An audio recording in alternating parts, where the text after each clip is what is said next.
E allora, abbiamo visto degli esempi, il morbo in furia, siete stufi o posso andare avanti un pochino? Tenetemi d'occhio con l'orologio, perché qua a forza di parlare, ma sai che quando che si parla di malattie non si finisce più. Eh.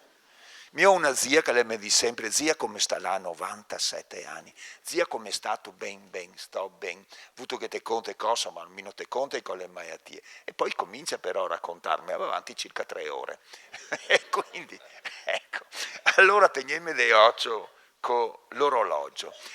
Parto dalla lebbra. La lebbra terribile, ecco un ammalato di lebbra segnalava la sua presenza con il campanello, gli manca il volto devastato, è senza una mano, erano morti viventi.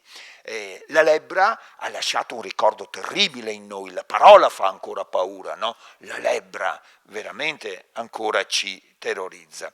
Corpi devastati, e Rosi lasciava questa malattia. Cristo nel Vangelo guarisce un lebbroso e guardate che il lebbroso era solo. Cristo lo incontra da solo, lo guarisce e gli dice non rivelare a nessuno che ti ho guarito e il lebbroso infatti non lo dirà a nessuno.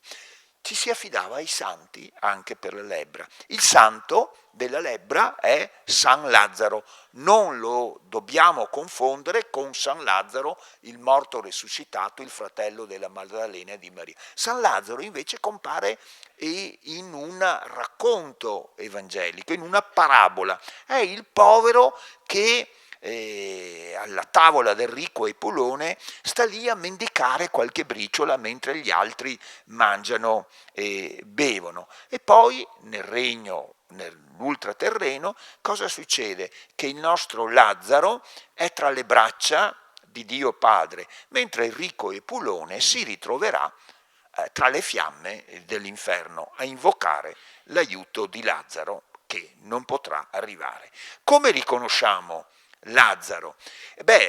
Noi lo possiamo andare a riconoscere anche a Sant'Andrea, qui a Serravalle, nella nostra magnifica Sant'Andrea, se la conoscete. Se entrate sulla sinistra vedete questo affresco, ve l'ho indicato con una freccia rossa, ed ecco il nostro Madonna e Santi, Madonna, Sant'Andrea, San Bernardino, San Giovanni Battista, ed ecco il nostro San Lazzaro, il protettore dei lebbrosi. È piccolino, quindi non vediamo come lo si riconosce, vi mostro un santino.